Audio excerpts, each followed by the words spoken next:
واقعہ کربلا تاریخ کا دردناک واقعہ ہے۔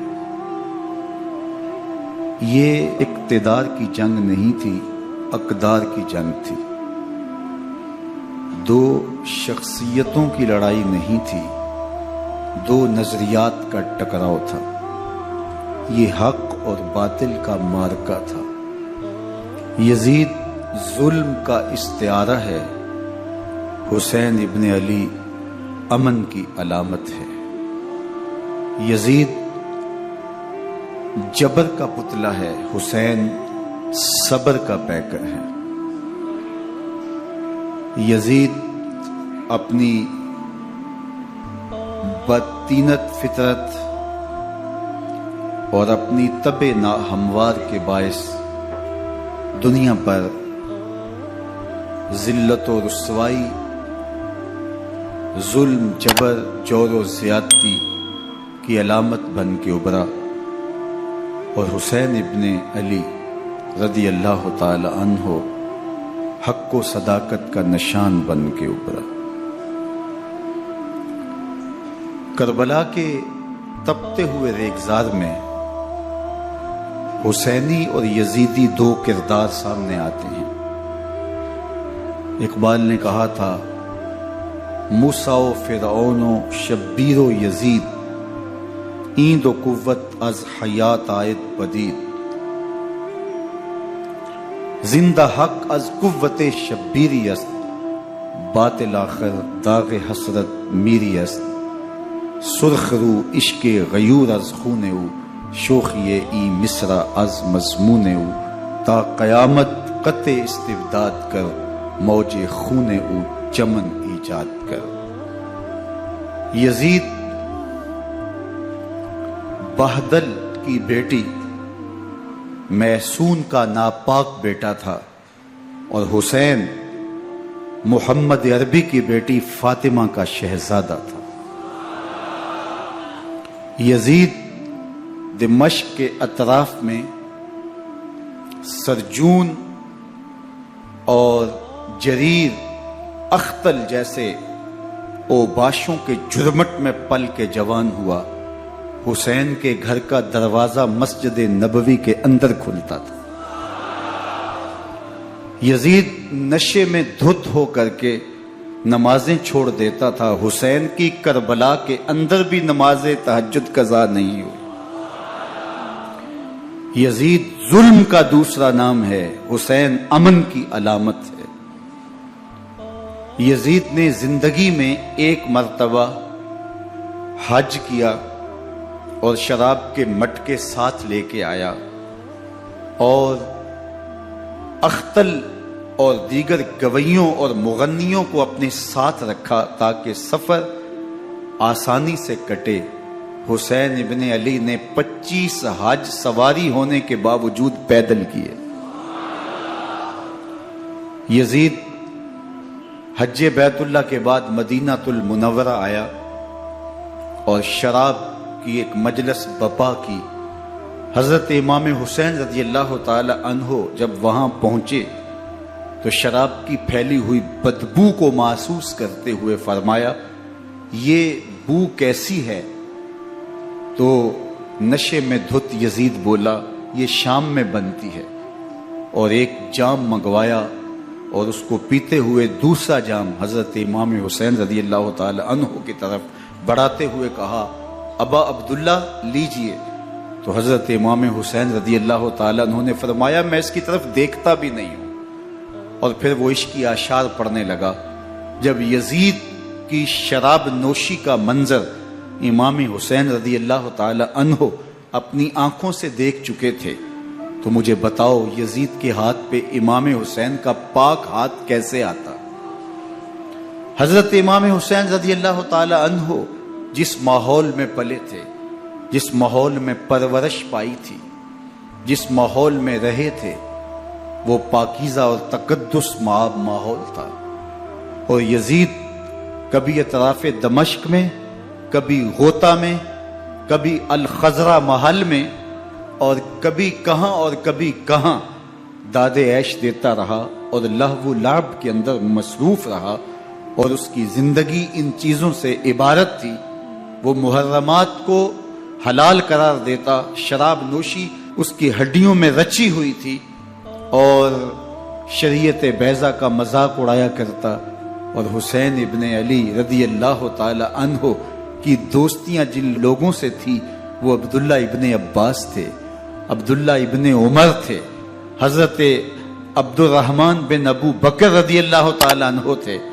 یزید تو جوا کھیلتا رہا، یزید تو قمار بازی کرتا رہا، یزید تو شراب نوشی کرتا رہا، اور حسین ابن علی مسجد نبوی کے ممبر میں حضور کے پہلوؤں میں بیٹھتے رہے. زمانے نے وہ منظر دیکھا کہ سرخ رنگ کے جوڑے پہنے ہوئے حسنین کریمین حجرہ فاطمہ سے نکلتے ہیں. کم عمری کی وجہ سے کبھی گرتے ہیں کبھی سنبھلتے ہیں، اور آقا کریم خطبہ ارشاد کر رہے ہیں، خطبہ چھوڑ کے حضور نے شہزادوں کو اٹھا لیا. وہ منظر بھی زمانے نے دیکھا. حضرت عبداللہ بن شداد کہتے ہیں کہ حضور سجدے میں تھے اور سجدہ اتنا طویل ہو گیا، ہمیں لگا یا تو وحی کا نزول ہو رہا ہے یا پھر اللہ کا حکم آ گیا اور اللہ کے محبوب کی روح قبض کر لی گئی.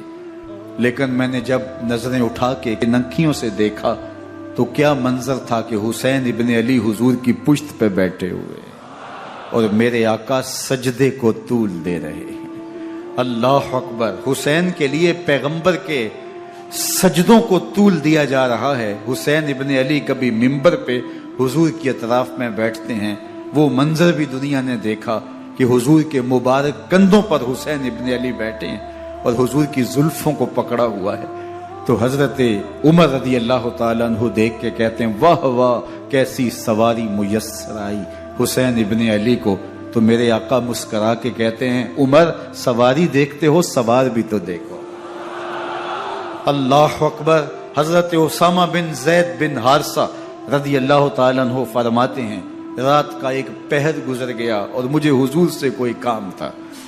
میں آقا کریم کی خدمت میں حاضر ہوا، در دولت پہ دستک دی. حضور تشریف لائے تو چادر اوڑی تھی، بکل کی ہوئی تھی میرے حضور نے. تو میں نے اپنی حاجت کہی تو حضور نے میری حاجت پوری کر دی. لیکن ایک منظر میں نے دیکھا کہ حضور نے جو چادر کی بکل فرمائی تھی اس کے اطراف میں پہلوؤں میں ابھار تھے جس طرح اندر کوئی ہو. مجھ سے نہ رہا گیا، میں نے پوچھ لیا. میں نے کہا بندہ نواز چادر کے اندر کیا ہے؟ فکاشفہ. تو حضور نے چادر کو کھول دیا. فائز الحسن والحسین علی ورکہ. تو کہتے ہیں میں نے اپنی آنکھوں سے دیکھا ایک پہلو سے امام حسین لپٹے ہوئے تھے، ایک پہلو سے امام حسن لپٹے ہوئے تھے. فرمایا یہ میرے بیٹے ہیں، یہ میری بیٹی کے بیٹے ہیں. اے اللہ میں ان سے پیار کرتا ہوں، تو بھی ان سے پیار کر، جو ان سے پیار کرے اس سے بھی پیار کر.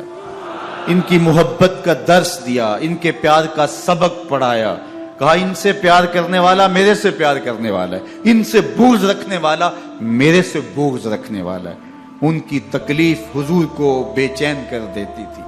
حضرت سیدہ فاطمہ الزہرا رضی اللہ تعالی عنہا کے گھر کے قریب سے گزرے تو حضرت امام حسین کے رونے کی آواز آ رہی تھی.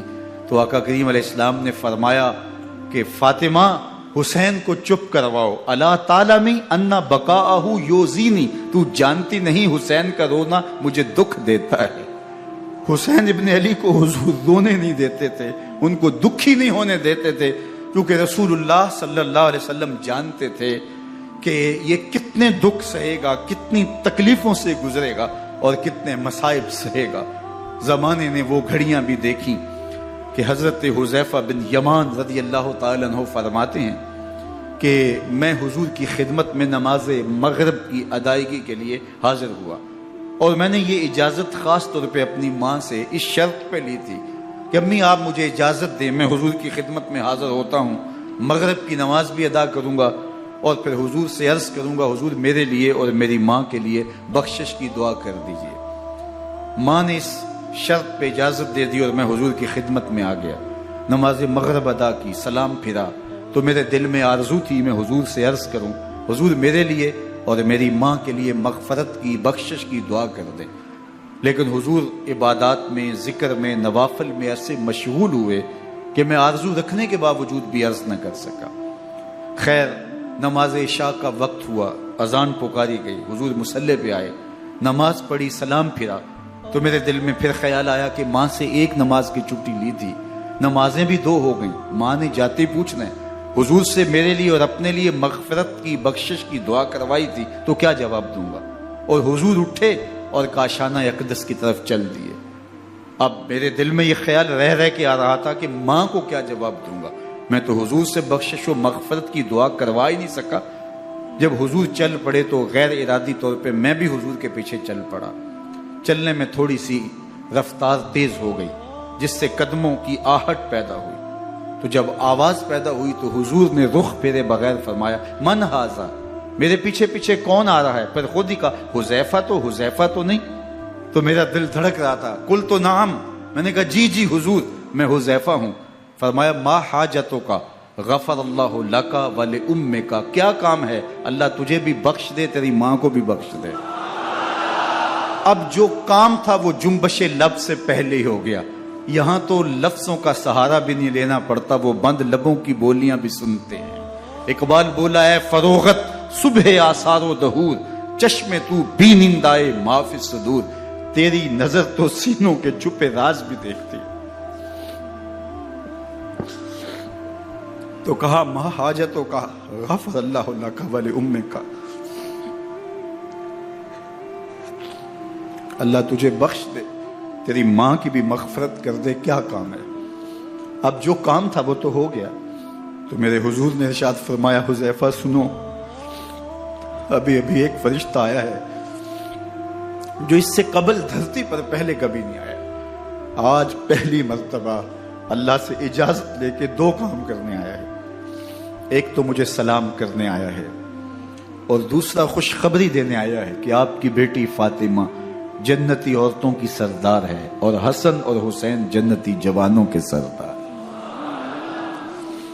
ایک طرف یزید ناپاک محسون کا پلیت بیٹا اور ایک طرف محمد عربی کا نواسا، فاطمہ کے دودھ کا اثر، علی المرتضی کے خون کی تاثیر، رسول اللہ صلی اللہ علیہ وسلم کے کندھوں پہ بیٹھنے والا۔ ایک دن حضور نے امام حسین رضی اللہ تعالیٰ عنہ کے ہاتھ پکڑ لیے اور ان کے پاؤں اپنے پاؤں پہ رکھے اور پھر فرمایا بیٹے آگے بڑھو، اور ان کے پاؤں حضور کی پنڈلیوں پہ آئے، پھر کہا بیٹے اور آگے بڑھو، حتیٰ کہ ان کے پاؤں حضور کی رانوں پہ آئے، پھر فرمایا بیٹا اور آگے بڑھو، تو ان کے پاؤں حضور کے مبارک بطن اقدس پہ آئے، پھر بازوں کو کھینچ کے اپنے قریب کیا اور حسین ابن علی کے منہ میں اپنی زبان رکھ دی، اور وہ اس طرح چوس رہے تھے جس طرح کھجور چوسی جاتی ہے۔ تو اللہ کے محبوب علیہ السلام نے حسین ابن علی کو اپنی زبان کا لعاب دہن دے کر کے، وہ شیر رحمت دے کر کے، وہ کوثر و تسلیم سے پاکیزہ تر آب رحمت عطا کر کے ان کی ہمیشہ کے لیے پیاس بجھا دی، تاکہ کل کربلا کے تپتے ہوئے ریگزار میں حسین ابن علی کو پیاس کی شدت تنگ نہ کرے اور پائے استقلال میں لغزش نہ آنے پائے۔ ان نازوں سے پالے ہوئے حسین کو، ان محبتوں سے پالے ہوئے حسین ابن علی کو امتحان بھی اتنے بڑے درپیش تھے۔ یاری تیری سونا پر ازمیشاں تیریاں اگ، سونا پرکھیا جامدہ ہے نال اگاں دے لگ۔ جتنا بڑا شخص ہوتا ہے اتنی آزمائشیں بھی بڑی ہوتی ہیں۔ پیغمبر رحمت کی آغوش میں کھیلنے والا، حجرہ فاطمہ کا جانشین، مصلی رسول کا وارث، منبر رسول صلی اللہ علیہ وآلہ وسلم پر حضور کے مبارک پہلو اور گود میں بیٹھنے والا حسین، حضور کی زبان چوسنے والا حسین، حضور کے کندھوں پہ سواری کرنے والا حسین، آقا کریم علیہ الصلوۃ والسلام کے مبارک سجدے کی حالت کے اندر حضور کی پشت پہ کھیلنے والا حسین، جس حسین کا دروازہ مسجد نبوی کے اندر کھلتا تھا اور یزید کی کرتوتوں کے چشم دید گواہ تھے۔ یزید جب تخت نشین ہوتا ہے تو اسے یہ فکر ہوتی ہے کہ امام حسین، عبداللہ بن زبیر، عبداللہ بن عمر، عبداللہ ابن عباس یہ میری بیعت کرے. اور وہ ولید بن عقبہ کو لکھتا ہے کہ ہر صورت میں ان کی بیعت لو، اور اگر بیعت نہ دیں تو سختی کرو. حضرت امام حسین رضی اللہ تعالی عنہ کو بلاوا آتا ہے کہ آپ کو دارالامارت میں گورنر ہاؤس میں بلایا جا رہا ہے. ولید بن عقبہ کا پیغام آپ کو پہنچتا ہے. آپ اس وقت فرماتے ہیں کہ اس وقت جو پیغام پہنچا ہے وہ کسی خطرے سے خالی نہیں ہے. تو کچھ سواروں کو ساتھ لیا، کہا تم دارالامارت کے باہر کھڑے رہنا، اگر میری آواز بلند ہوئی تو اندر آ جانا، ورنہ تم انتظار کرنا. آپ اندر گئے. ولید بن عقبہ نے مروان کو بھی بلایا تھا. مروان بن حکم یہ گورنر مدینہ ولید سے پہلے رہ چکا ہے، تو اس نے مشورہ دیا کہ سختی کی جائے.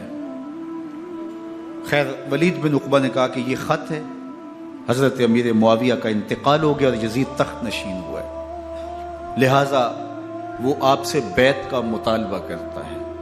تو حضرت امام حسین رضی اللہ تعالیٰ عنہ نے فرمایا کہ میرے جیسا شخص یوں چھپ کے بیعت نہیں کر سکتا. اور آپ واپس پلٹے.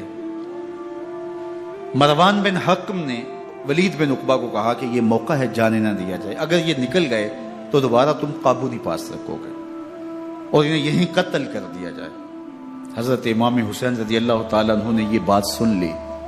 کہتے ہیں حضرت امام حسین انہی قدموں کے بل واپس پلٹے اور مروان بن حکم سے مخاطب ہو کے کہا، مروان کیا بول رہا ہے؟ وہ خاموش ہو گیا. فرمایا تو جانتا نہیں ہم کون ہیں؟ آنا حسین ابن علی ابن ابی طالب، میں حسین ہوں، میں علی کا بیٹا ہوں. ہمارے گھر میں قرآن اترتا رہا ہے، وحی کا نزول ہوتا رہا ہے، اور یزید فاسق ہے، فاجر ہے، مسلمانوں کا قاتل ہے اور شرابی ہے.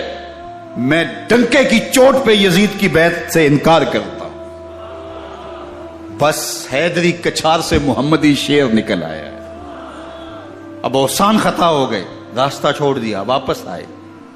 سیدہ زینب سے ملے، کہا مدینے کو چھوڑنا پڑے گا. کہا بھیا کیا ہوا؟ کہا یزید بیعت لینے پہ مصر ہے اور میں کسی صورت بھی بیعت نہیں کروں گا. رسول اللہ کا مدینہ ہمارے خون سے لالہ زار بنے گا. میں نہیں چاہتا کہ حضور کے شہر نور کی حرمت پامال ہو. دوستو وہ کیسا منظر ہوگا جب حسین ابن علی نے آخری حاضری حضور کے روضے پہ دی ہو.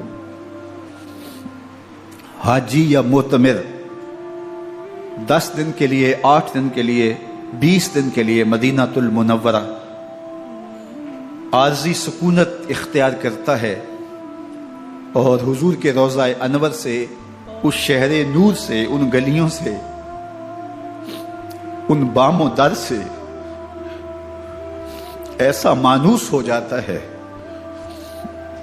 کہ جب واپس پلٹ رہا ہوتا ہے ان دعاؤں کے ساتھ کہ دوبارہ آنا بھی نصیب ہو، اور اسے لگتا ہے کہ میں دوبارہ بھی بلایا جاؤں گا، لیکن اس کے باوجود شہر حبیب چھوڑنا قیامت سے کم نہیں ہوتا. اعظم چشتی مرحوم آخری بار جب حضور کے روضہ انور پہ گئے تو بیمار تھے، ویل چیئر پہ تھے. باب بقی سے باہر نکلے تو خادم سے کہا کہ میری ویل چیئر پیچھے سے کھینچو تاکہ میرا رخ روضہ انور کی طرف رہے. اور وہ پیچھے سے کھینچتا چلا جا رہا ہے. اور جب باب مکہ سے پیچھے جنت البقیع کے قریب سے گنبد خضرا نگاہوں سے اوجل ہونے لگا تو اعظم چشتی مرحوم نے کہا، جان بدن سے نکلتی ہے اعظم، جان بدن سے نکلتی ہے اعظم، کوئی آسان ہے مدینے سے جدا ہونا، کوئی آسان ہے مدینے سے جدا ہونا. یہ اس شخص کی کہانی ہے جو 10 دن، 5 دن، مہینہ، 2 ماہ وہاں رہتا ہے اور پھر اس شہر کو چھوڑ کے آنا اس کے لیے آسان نہیں ہوتا. اور مجھے بتاؤ کہ حسین جو پیدا مدینے میں ہوا، جس کے گھر کا دروازہ مسجد نبوی کے اندر کھلتا تھا، جو مسجد نبوی کے اندر پرورش پا کے جوان ہوتا ہے اور مدینے کی گلیوں میں کھیلتا رہا، اس حسین ابن علی کے لیے مدینہ چھوڑنا، اور پھر وہ اس بات کا علم اور شعور رکھتے تھے کہ یہ آخری بار حضور کے در پہ حاضری ہے، دوبارہ اس شہر نور میں نہیں آ سکوں گا، تو کیا قیامت ہوگی اور کیا منظر ہوگا۔ محمد بن حنفیہ کے علاوہ خاندان نبوت کے جتنے لوگ تھے ان سب نے شہر مدینہ کو الوداع کہا، اور رات کے موقع میں مدینہ المنورہ کو، مسجد نبوی کو چھوڑ کر کے مکہ کی جانب عازم سفر ہوئے۔ 3 شعبان المعظم کو مکہ المکرمہ پہنچتے ہیں، ادھر کوفیوں کے خطوط آنے شروع ہو جاتے ہیں۔ حضرت امام حسین رضی اللہ تعالیٰ عنہ مسلم بن عقیل رضی اللہ تعالیٰ عنہ کو صورتحال معلوم کرنے کے لیے بھیج دیتے ہیں۔ 40,000 کوفی آپ کے ہاتھ پہ بیعت کر لیتے ہیں۔ ادھر 25 پیدل حج کرنے والے حضرت امام حسین 8 ذی الحج کو احرام باندھتے ہیں، لیکن آپ کو پتہ چلتا ہے کہ حاجیوں کے روپ میں قاتل چھپا دیے گئے، تو آپ اس احرام کو حج کی بجائے عمرے میں بدلتے ہیں اور کوفے کی جانب عازم سفر ہوتے ہیں۔ کائنات والو، ذرا سینے پہ ہاتھ رکھ کے دیکھو کہ یہ کتنا مشکل مرحلہ تھا۔ اس دین کی آبرو کو بچانے کے لیے حضرت امام حسین رضی اللہ تعالیٰ عنہ نے کتنا بڑا قدم اٹھایا۔ آپ کے بہی خواہ، دوست، احباب عبداللہ بن عمر یہ سارے روکتے ہیں۔ عبداللہ بن عباس کہتے ہیں حضرت نہ جائیے، الکوفی لا یوفی، کوفی کبھی وفا نہیں کرتے۔ آپ کے والد کو وہاں شہید کیا گیا، لیکن آپ ایک فرض کو نبھانے جا رہے ہیں۔ میرے غم گسارو، میرے مہربانو، نہ روکو مجھ کو جانے دو، مجھے نانے کے دی کی ڈوبتی کشتی بچانے دو۔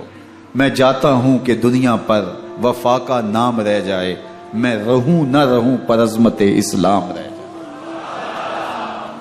میں نہیں جاتا تو نبی کے گھر کی آن جاتی ہے، میں نہیں جاتا تو نبی کے گھر کی آن جاتی ہے، تمہارا دین جاتا ہے، میری غیرت ایمان جاتی ہے۔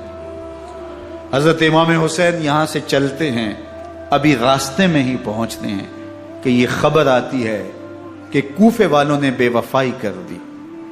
حضرت مسلم بن عقیل رضی اللہ تعالیٰ عنہ کو شہید کر دیا گیا، نعمان بن بشیر معزول کر دیے گئے، ابن مرجانہ ابن زیاد وہاں متعین کر دیا گیا جو سخت گیر شخص تھا، اور اس نے لوگوں کو ڈرایا، دھمکایا، اور کوفے کے لوگوں کے دل بدل گئے اور وہ بیتیں توڑنے لگے۔ وہ منظر مسجد کوفہ کا کتنا دلگداز تھا۔ جب امام نماز کے لیے کھڑے ہوئے تو 40,000 لوگ آپ کے پیچھے تھا۔ جب سلام پھیرا اور امام نے دیکھا کہ پیچھے لوگ نہیں ہیں، پھر لوگوں نے اپنے دروازے بھی بند کر لیے۔ رات کی تنہائیاں ہیں اور حضرت مسلم بن عقیل کو کوئی پناہ دینے والا نہیں۔ لوگوں نے دروازے بند کر لیے کہ کہیں ہمارے گھر میں نہ آ جائیں اور ہم مشقت اور حکومتی تشدد کا شکار نہ ہوں۔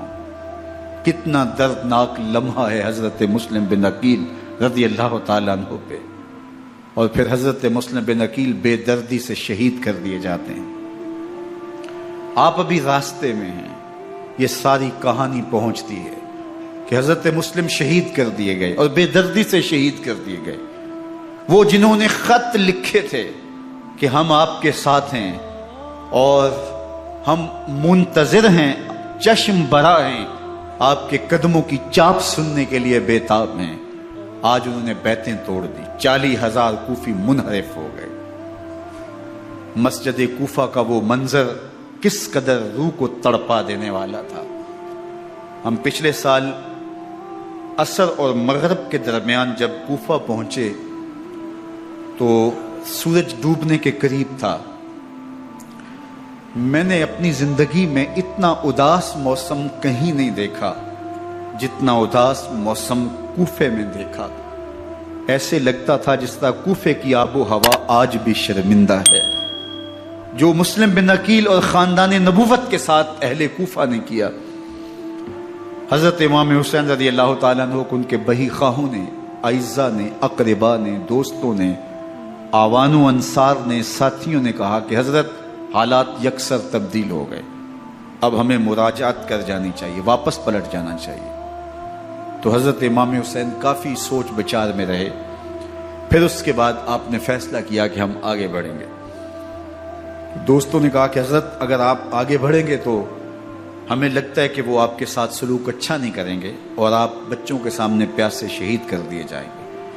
تو حضرت امام حسین رضی اللہ تعالیٰ عنہ نے وہاں ایک خطبہ ارشاد فرمایا کہ لوگوں تم جو مجھے بتا رہے ہو مجھے اچھی طرح معلوم ہے، جو تم مجھے منظر پیش کر رہے ہو وہ میری نگاہوں میں ہے، اور جو کچھ ہونے والا ہے چشم تصور وہ منظر دیکھ رہی ہے۔ کیونکہ حضرت امام حسین رضی اللہ تعالیٰ عنہ کی شہادت کی خبر حضرت امام حسین کے پیدا ہوتے ہی خاندان نبوت میں عام تھی۔ حضور علیہ الصلوۃ والسلام کو یہ بات جبریل امین نے آ کے بتائی تھی جب حسین ابن علی کے ساتھ حضور محبت کا اظہار کر رہے تھے، تو یہ جبریل امین نے آ کے کہا تھا حضور آپ کا یہ بیٹا ارض طف میں شہید کر دیا جائے گا، اور کربلا کی مٹی لا کے حضور کو دی اور ام سلمہ کو حضور نے عطا کر دی۔ حضرت ام سلمہ کہتی ہیں کہ ایک دن میں سوئی تو خواب دیکھا کہ حضور کے مبارک بال بکھرے ہوئے ہیں اور سخت پریشان ہیں، تو میں نے کہا کہ حضور آپ کی یہ کیا حالت ہے؟ وَبِيَدِهِ قَارُورَةٌ، اور حضور کے ہاتھ میں ایک شیشی ہے، فیہا دمن، جس کے اندر خون ہے۔ تو میں نے کہا حضور یہ کیا؟ فرمایا میں قتل گاہ حسین سے آ رہا ہوں اور یہ حسین ابن علی کا خون ہے۔ تو کہا 10 محرم کا دن تھا، دوپہر کا یہ منظر تھا، میں کیلولہ کر کے اٹھی، جب میں نے دیکھا تو وہ شیشی جس میں کربلا کی مٹی رکھی تھی وہ خون بن چکی تھی۔ تو یہ خبر پہلے دی گئی تھی، یہ بتا دیا گیا تھا۔ فرمایا میرے دوستو جو تم مجھے بتاتے ہو میں اس سے بے خبر نہیں ہوں، یہ سب کچھ ہونے والا ہے، لیکن اس کے باوجود میں کیوں جا رہا ہوں؟ تو آپ کا ایک تاریخ ساز جملہ ہے جو کربلا کے فلسفے کو ہمارے سامنے رکھتا ہے کہ یہ اتنا بڑا امتحان کیوں دیا۔ حضرت امام حسین رضی اللہ تعالیٰ عنہ نے فرمایا وَلَكُمْ فِيَّ أُسْوَةٌ، میں اس لیے جا رہا ہوں قیامت تک ظلم، جبر اور ناانصافی کے خلاف کھڑے ہونے والوں کے لیے کوئی نمونہ تو ہو۔ میری زندگی قیامت تک ظلم، جبر اور استحصالی نظام کے خلاف کھڑے ہونے والوں کے لیے نمونہ ہے۔ تو حضرت امام حسین رضی اللہ تعالیٰ عنہ نے حق اور باطل کے درمیان ایک سرخ لکیر کھینچ دی اپنے خون سے۔ اب حق اور باطل کا امتیاز کرنا مشکل نہیں ہے، کوئی باطل پہ اڑا رہے تو الگ بات ہے، لیکن امتیاز کرنا مشکل نہیں ہے۔ حدود بالکل واضح کر دی۔ اقبال نے یہاں کتنی خوبصورتی کے ساتھ اس مضمون کو نبھایا۔ سرخ رو عشق غیور از خون او، شوخی ای مصرع از مضمون او، تا قیامت قطع استبداد کر، موج خون او چمن ایجاد کر۔ ایک جہاں آباد کر دیا، حق اور باطل کی راہیں اجال دی۔ اب لوگوں کو یزید کا چہرہ پہچاننے میں دیر نہیں لگتی، وقت کے ہر یزید کا چہرہ آسانی سے پہچانا جا سکتا ہے۔ یہ معرفت زمانے کو کروائی کس نے؟ حسین ابن علی نے کروائی رضی اللہ تعالی عنہ۔ تو حضرت امام حسین نے فرمایا کہ جو میرے ساتھ ہونے والا ہے میں اچھی طرح جانتا ہوں، لیکن میں اس کے باوجود آگے بڑھوں گا۔ پھر بڑھے اور کربلا میں جا کے خیمہ زن ہو گئے۔ 7 محرم کو پانی بند کر دیا گیا۔ پانی بند ہوا تو کھانا بھی میسر نہیں تھا، لیکن ذکر پانی کا ہوتا ہے اس لیے کہ کھانے کے بغیر انسان کئی دن کاٹ لیتا ہے، لیکن پانی کے بغیر گزر نہیں ہوتی۔ تو فرات کی نہر سامنے اپنی موجوں کے ساتھ چمک رہی ہے، لیکن ایک قطرہ آب بھی آل رسول کو نہیں دیا جا رہا۔ کائنات کے اندر ایسے انوکھے امتحان بھی ہوتے ہیں، وارث ہوں ساقی کوثر کے، مالک ہوں حوض کوثر کے، اور بیٹے ہوں ساقی کوثر کے، اور آج ایک بوند پانی کی بھی میسر نہ ہو۔ صبر کا امتحان ہے، عزیمت کا امتحان ہے۔ حضرت امام حسین رضی اللہ تعالیٰ عنہ خیمہ زن ہو گئے۔ 3 دن تک پانی بند رہتا ہے، 9 محرم کو رات کی تنہائی میں حملہ آور ہونا چاہتے ہیں، لیکن آپ نے کہا کہ ہمیں اللہ کے حضور عبادت اور ذکر کے لیے وقت دیا جائے۔ ساری رات ذکر میں گزرتی ہے، عبادات میں گزرتی ہیں۔ رات کے اندھیرے میں آپ چراغ بجھا دیتے ہیں۔ آوان و انصار کو کہتے ہیں کہ ان کی دشمنی میرے ساتھ ہے، انہیں میرا خون چاہیے، اگر تم رات کی تاریکی میں نکل جاؤ تو میں تم سے کوئی مواخذہ نہیں کروں گا، اور یہ بھی تمہارا پیچھا نہیں کریں گے، اس لیے کہ ان کا مطلوب تم نہیں ہو، ان کا مطلوب میں ہوں۔ جب چراغ جلایا تو کوئی بھی نہیں گیا۔ مسلم بن نوسجہ کھڑے ہو کے کہتے ہیں حضرت اگر ہمارے بدن کو 70 بار کاٹا جائے اور جلایا جائے اور ہواؤں میں اڑا دیا جائے پھر بھی آپ کا ساتھ نہیں چھوڑیں گے۔ 70 سال کے بوڑھے ہیں حبیب بن مظاہر، کہتے ہیں حضرت آپ کو چھوڑ کے جائیں کہاں، آپ کو چھوڑ کے جائیں کہاں، کوئی ساتھ چھوڑنے کے لیے تیار نہیں ہے۔ پیاس ہے، سخت گرمی ہے، کربلا کا ماحول ہے، 72 افراد اور خاندان کی خواتین میدان کربلا میں خیمہ زن ہیں۔ دوسری طرف لشکر اعداء اشقیا 22,000 کی تعداد میں مقابلے میں، ایک روایت 30,000 کی ہے۔ ان صرف 72 پیاسے لوگوں کے لیے اتنے لوگوں کو جمع کرنے کا مقصد خوف زدہ کرنا تھا۔ شرط ہے کہ یا یزید کی بیعت کر لیں، محاصرے توڑ دیں گے، پانی دستیاب ہوگا، اعزاز و اکرام سے نوازا جائے گا، خزانوں کے منہ کھول دیے جائیں گے۔ لیکن حسین ابن علی کہتے تھے سب کچھ لٹ جائے گا، باطل کے ہاتھ پہ ہاتھ نہیں رکھوں گا۔ اللہ اکبر۔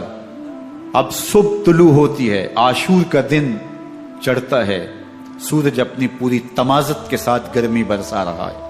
آج خاندان نبوت کا امتحان زمانے نے دیکھنا ہے۔ رسول اللہ کا لعاب چوسنے والا اس کے صبر کا آج امتحان ہے، حضور کے کندھوں پہ کھیلنے والے حسین کا آج امتحان ہے۔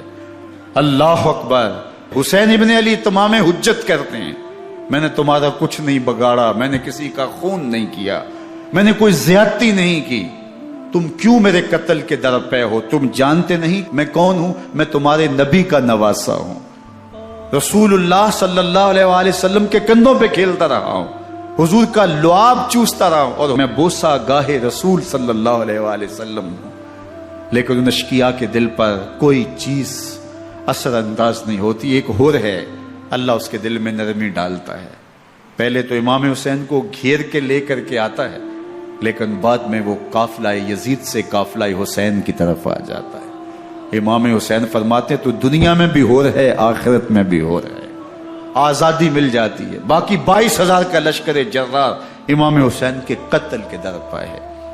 پھر تاریخ نے خاندان نبوت کا وہ انوکھا امتحان دیکھا۔ حضرت امام حسین کے بچے بالخصوص خواتین پیاس کی شدت میں حلق خشک ہیں۔ حضرت سکینہ تڑپ کے اپنے باپ سے کہتی ہیں کہ مجھے 6 ماہ کے علی اصغر کی پیاس نہیں دیکھی جا رہی۔ بچے کو ہاتھوں پہ اٹھاتے ہیں اور نہر فرات کے کنارے پہنچ کے فرماتے ہیں اشقیاء سے مخاطب ہو کے تمہارا معاملہ میرے ساتھ ہے، اس 6 ماہ کے بچے نے تمہارا کچھ نہیں بگاڑا، اور چلو بھر کے اس کا حلق سیراب کرنا چاہتے ہیں۔ ایک 2 شاخہ تیر آتا ہے جو حضرت علی اصغر کے گلے کو چیر دیتا ہے۔ راوی لکھتے ہیں کہ وہ عام تیر نہیں تھا، جانوروں کو شکار کرنے کے لیے جو بڑے تیر ہوتے ہیں وہ 2 شاخہ تیر تھا۔ وہ گردن کو کاٹ دیتا ہے، خون بہنے لگتا ہے، گردن لٹک جاتی ہے۔ حضرت امام حسین وہ بہتا ہوا خون اپنے چلو میں لیتے ہیں اور آسمان کی طرف اچھال کے کہتے ہیں مالک حسین کی یہ قربانی بھی قبول۔ یہ تماشا لبے بام نہیں ہے، بچہ بیمار ہو ڈاکٹر جواب دے دیں، ماں باپ کے ہاتھ پھول جاتے ہیں، زندگی کی سانسیں ابھی چل رہی ہوتی ہیں، لیکن ڈاکٹر کہے کہ یہ میرے بس کا روگ نہیں ہے، کہیں اور لے جاؤ، تو زندگی کا لف و نشر غیر مرتب ہو جاتا ہے۔ میں سلام پیش نہ کروں حسین ابن علی کو، 6 ماہ کا علی اصغر ہاتھوں میں دم توڑتا ہے، گردن لٹک جاتی ہے، خون بہ رہا ہے، اب خیموں کی طرف بڑھ رہے ہیں، لیکن زبان پہ شکایت نہیں ہے، کہتے ہیں مالک حسین کی یہ قربانی قبول کر لے۔ اب خیموں کی طرف آنا، شہر بانوں ام رباب سیدہ زینب حضرت سکینہ سلام اللہ علیہا کا سامنا کوئی آسان کام نہیں تھا، لیکن حسین ابن علی آتے ہیں، شہزادے کو یہاں خیموں کے قریب رکھ کے کہتے ہیں کہ یہ حوض کوثر سے سیراب ہو گیا ہے۔ اللہ اکبر، کوہرام مچ جاتا ہے خیموں کے اندر، کیا منظر ہوگا اور ان کو کن الفاظ کے پیرائے میں ڈھال کر کے ان کیفیات کو بیان کیا جا سکتا ہے جو اہل بیت کے خیموں کے اندر علی اصغر کی شہادت کے بعد کا منظر رقم ہو رہا ہوگا۔ اللہ اکبر، ادھر اشکیا آوازیں دے رہے ہیں، مبارزت کے لیے پکار رہے ہیں۔ زمانے نے پھر وہ منظر بھی دیکھا کہ جوان بیٹے کو 18 سال کی کمائی حضرت امام حسین میدان عمل میں بھیج رہے ہیں۔ وہ علی اکبر جو حسین کا نور نظر ہے، آنکھوں کا قرار ہے، دل کی تسکین ہے۔ اور پھر حضرت علی اکبر جب گھوڑے کی زین سے فرش زمین پہ گرتے ہیں تو باپ کو آواز دیتے ہیں، اور حضرت امام حسین جو ہے وہ آگے جا کے بیٹے کی لاش اٹھاتے ہیں۔ اللہ اکبر، 18 سال کے بیٹے کی لاش کو کندھوں پہ اٹھا کے خیموں تک لاتے ہیں اور ہاتھ پھیلا کے کہتے ہیں مالک حسین کی یہ قربانی بھی قبول فرما۔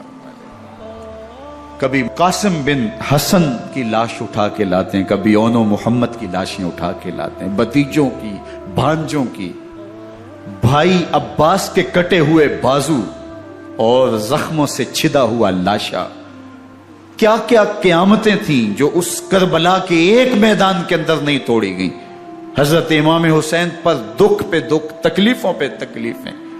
اب 71 لاشیں اٹھا کے خیموں تک پہنچا چکے، اور ادھر مبارزت کی دعوت دی جا رہی، آؤ میدان عمل میں آؤ، اب دیر کیوں کر رہے ہو۔ رسول اللہ کا حرم، رسول اللہ کی شہزادیاں جو نازوں میں پلی تھی، وہ کلیاں جو شبنم کا بوجھ بھی گوارا نہیں کر سکتی تھی، آج مصیبتوں کے پہاڑ ٹوٹ گئے۔ حضرت امام حسین کبھی شہربانوں کو، کبھی ام رباب کو دلاسا دیتے ہیں، کبھی حضرت زینب کو کہتے ہیں۔ حضرت زینب کربلا کے اس میدان کے اندر بڑے حوصلے کے ساتھ اپنے بھائی کے ساتھ کھڑی رہی، اپنے 2 بیٹے راہ خدا میں پیش کیے، ان کی لاشیں وصول کی، لیکن زینب جس جرأت کے ساتھ، جس پامردی کے ساتھ اس سارے منظر کو حوصلے کے ساتھ سہتی رہی، وہ یقیناً حوصلہ سیدہ زینب سلام اللہ علیہا کا ہی ہے۔ لیکن یہ وہ منظر تھا کہ زینب کا دل بھی ڈول گیا جب حسین ابن علی گھوڑے پہ بیٹھنے لگے، اور ان کو گھوڑے میں بٹھانے والا کوئی نہیں تھا، اور جو بھی سوار جاتا پھر واپس اس کی لاش ہی آتی اور حسین ابن علی لے کے آتے۔ آج حسین ابن علی جا رہے ہیں، زندگی کا سارا سرمایہ لٹ رہا ہے، حضرت زینب سلام اللہ علیہا سنبھل نہیں رہی۔ حضرت امام رضی اللہ تعالیٰ عنہ اٹھے اور آپ نے حضرت زینب کو صبر کی تلقین کی اور کہا کہ صبر ہی بہترین ذریعہ ہے اور اللہ کی قربت کا ایک بہترین سبب ہے، اور ان کو صبر کی تلقین کرتے ہوئے فرمایا کہ میرے بعد تم نے اس ذمہ داری کو سنبھالنا ہے، اور ان مخدرات اسلام کی، ان شہزادیوں کے پردے کی تم نے حفاظت کرنی ہے۔ اور پھر گھوڑے کی زین کس کے امام حسین لشکر اشقیاء کی طرف بڑھتے ہیں۔ اب خیموں سے سسکیوں کی آواز آ رہی ہے، ان کا سردار، ان کا تاجدار آج سب کو چھوڑ کے کربلا کے میدان کی طرف بڑھ رہا ہے۔ جرم کیا کیا، قصور کیا کیا، اس نے کیا زیادتی کی کہ آج نیزوں اور انیوں کے مقابلے میں 22,000 کا لشکر حضرت امام حسین پہ ٹوٹ پڑتا ہے۔ آپ پھر اتمام حجت کرتے ہیں، میں نے کسی کو قتل نہیں کیا، خون ناحق نہیں بہایا، میرے خون کے درپے کیوں ہو، اپنی آخرت کیوں برباد کرتے ہو، تم جانتے نہیں میں کون ہوں، میں تمہارے نبی کا نواسا ہوں۔ لیکن ابن زیاد کہتا ہے مقابلے میں آؤ۔ پھر حضرت امام حسین رضی اللہ تعالیٰ عنہ مقابلے میں آتے ہیں، اور جب گھوڑے کو ایڑ لگا کے دشمن اشقیاء پہ ٹوٹتے ہیں تو پھر ایسا منظر ہوتا ہے کہ وہ بھیڑ بکریوں کی طرح آگے بھاگتے ہیں۔ 71 زخم کلیجے پہ لیے شجاعت کا یہ پیکر جب میدان میں آتا ہے، آواز آتی، یہ کون ذی وقار ہے، بلا کا شاہ سوار ہے، لباس ہے پھٹا ہوا غبار سے اٹا ہوا، تمام جسم نازنی چدا ہوا کٹا ہوا، یہ نبی کا نور عین ہے، یہ بال یقین حسین ہے، یہ حسین ابن علی ہے رضی اللہ تعالیٰ عنہ۔ پھر چاند بادلوں میں گھر جاتا ہے، شامی ہنڈے تیر برساتے ہیں، تلواروں سے آپ کے بدن پر ضربیں لگاتے ہیں اور نیزوں سے آپ کے بدن کو پرو دیتے ہیں۔ جب آپ کا پیراہن بعد میں اتارا گیا تو آپ کے پیراہن میں 122 سوراخ تیروں کے تھے، 33 زخم تلواروں کے اور 34 گھاؤ نیزوں کے تھے۔ جب گھوڑے کی زین سے فرش زمین پر آئے، بدن چھلنی تھا، زخم زخم سے خون بہ رہا تھا، 3 دن کا پیاسا حسین، اللہ اکبر، بدن زخموں سے چور، 71 لاشیں کلیجے پہ لیے، مخدرات اسلام کے پردے کا خیال دل میں الگ ہے، لیکن گھوڑے کی زین سے جب فرش زمین پہ امام حسین آتے ہیں، زبان پہ ہائے نہیں، نالا و شیون نہیں، چیخ و پکار نہیں، آتے ہی پیشانی سجدے میں رکھتے ہیں اور پکارتے ہیں اللہم ردن بقضائک وصبرن علی بلائک تسلیما لامرک سبحان ربی الاعلی۔ مالک گھر لٹا کے، بچے لٹا کے، خاندان سب کچھ قربان کر کے، اپنے بدن کو زخموں سے چھلنی کروا کے، تیروں اور نیزوں کی انیوں سے اپنے آپ کو زخمی کروا کے، تیرے حضور سر جھکا کے یہ اقرار کرتا ہوں کہ حسین تیری تقدیر پہ راضی ہے، مالک تو بھی بتا، تو بھی حسین پہ راضی ہوا ہے کہ نہیں ہوا۔ آواز آ رہی ہے، اس پیاسے پر علی شیر خدا کو ناز ہے، اس نواسے پر محمد مصطفیٰ کو ناز ہے، اوروں نے بھی سجدے کیے پر اس کا عجب انداز ہے، اس نے وہ سجدہ کیا جس پر خدا کو ناز۔ حسین ابن علی رضی اللہ تعالیٰ عنہ کا سر انور دستے قاتل نے تب کاٹا جب وہ سجدے میں جھکا ہوا تھا۔ یزید نے کہا میں بیعت لوں گا، امام حسین نے کہا کبھی بھی نہیں دوں گا، یہ سر کٹ سکتا ہے جھک نہیں سکتا۔ سر کاٹ کے نیزے کی نوک پہ چڑھا دیا گیا اور یہ اس بات کا اعلان تھا کہ ہم جیت گئے اور حسینی ہار گئے، اور لشکر یزید میں غوغا مچ گیا، نقارے بجنے لگے کہ ہم جیت گئے، دیکھو امام حسین شہید کر دیے گئے، اور سر کاٹ کے نیزے کی نوک پہ چڑھایا گیا۔ لیکن لشکر یزید سے ہی آواز آئی یہ کیسا سر ہے جو کٹ کے بھی سر بلندی ہے، کٹ گیا ہے پھر بھی اونچا ہے، اللہ اکبر، یہ سر سجدے میں کٹا ہے، رب کے حضور عبادت کی حالت میں کٹا ہے۔ حسین آج بھی سجدے میں ہے، اللہ اکبر، حسین آج بھی سجدے میں ہے، بلکہ کٹے ہوئے سر کا رخ زمین کی جانب تھا اور کٹی گردن آسمان کی طرف، یوں نیزے پہ پرویا گیا۔ اللہ اکبر، ایک شاعر نے نقشہ کھینچا، بآنکھ سر نیزے پہ اور سوئے زمین ہے روح، یعنی سجدہ ثانی کی ہے آرزو۔ رکعت کے 2 سجدے ہوتے ہیں، ابھی ایک سجدہ ہوا تھا کہ دستے قاتل نے سر کاٹ دیا، کہا حسین کی پیشانی میں دوسرے سجدے کی تمنا مچل رہی۔ یہ تھا حسین ابن علی کا سجدہ، ساری زندگی رب کے حضور سجدہ قضا نہیں ہونے دیا۔ آج پانی نہیں ہے، اللہ اکبر، آج تیمم کر لیتے ہیں، آج اپنے خون کو اوڑھ کر کے حسین نے اپنی پیشانی اپنے مالک کے حضور جھکا کر کے عظیمت کی وہ انوکھی داستان رقم کر دی کہ صدیاں گزرنے کے باوجود بھی ان کی یادوں کے چراغ روشن ہیں۔ جب حضرت امام حسین اور دوسرے آیان و انصار کو شہید کر دیا گیا تو ان کے سر نیزوں کی نوک پہ چڑھا دیے گئے، حضرت امام حسین کا کٹا ہوا سر اور باقی 71 افراد کے کٹے ہوئے سر نیزوں کی نوک پہ، اور 10 سواروں کو ابن سعد نے کہا کہ ان کو رون دو، اور گھوڑوں کی ٹاپوں تلے حضرت امام حسین رضی اللہ تعالیٰ عنہ اور ان کے آوان و انصار کو جو ہے وہ روندا گیا، حتیٰ کہ ان کی استخوان مبارک، ان کی ہڈیاں بھی چور چور ہو گئیں۔ روننے سے قبل ان کا لباس اتار لیا، ان کے کپڑے اتار لیے گئے۔ اللہ اکبر، کیسی دردناک گھڑیاں تھی۔ یزید کا صرف یہی بد کرداری کا مرحلہ نہیں تھا، اس کربلا کے صحرا کے اندر یزید نے جس طرح امام حسین رضی اللہ تعالیٰ عنہ کو شہید کیا اور حضرت امام حسین کے خاندان کو شہید کیا، جب مدینہ المنورہ پر یزید نے مسلم بن عقبہ کو مقرر کیا، جس کو بزرگوں نے مصرف بن عقبہ کہا ہے، تو اس کو کہا 3 دن تک مدینے کا حرم تمہارے لیے حلال ہوگا، جو چاہو تم کرنا، اور شامی فوجوں کو اجازت ہوگی۔ تو وہاں بھی انہوں نے 10,000 تابعین اور 700 صحابہ کو شہید کیا۔ حضرت ابو سعید خدری رضی اللہ تعالیٰ عنہ گھر سے باہر نکلے، کافی بوڑھے ہو چکے تھے، تو انہوں نے حضرت ابو سعید خدری کو پکڑ لیا، کہا تم کون ہو؟ کہا مجھے ابو سعید خدری کہتے ہیں۔ تو کہا ہاں تمہارا نام سنا ہے، اور داڑھی سے پکڑ کے کھینچا اور کہا کہ ہے تمہارے پاس جو ہمیں دو؟ تو کہا کہ میرے پاس تو کچھ بھی نہیں، میں تو فقیر آدمی ہوں۔ تو ان کے گھر ان کو لے گئے، تو 2 کبوتر رکھے تھے حضرت ابو سعید خدری نے، تو وہ کبوتر لوٹ کے لے گئے۔ اللہ اکبر۔ حضرت ابن سنان رضی اللہ تعالیٰ عنہ کو، جو حضور کے علم بردار تھے فتح مکہ کے دن، ان کو ستو پہلے پلائے اور پھر ان کی گردن کاٹی گئی، اور کہا یہ ہے وہ ستو جو تم زندگی میں آخری بار پیو گے۔